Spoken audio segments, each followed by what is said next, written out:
ఈరోజు అత్యంత అద్భుతంగా ఈ కార్యక్రమం ప్రారంభించాం.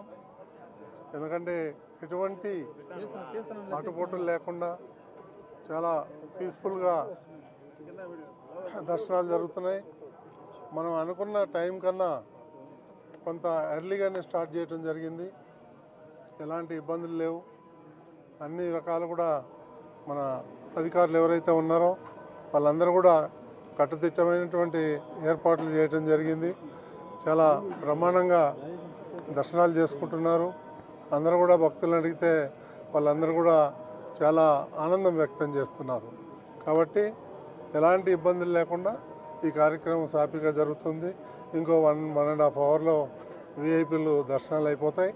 ఆ తర్వాత టోకన్లు ఎవరైతే ఉన్నారో వాళ్ళందరూ కూడా ప్రారంభించి నిర్విరామంగా 10-12 గంటల సేపు దర్శనాలు చేసుకోవటానికి వీలవుతుంది. ఓం నమో వెంకటేశ్వర.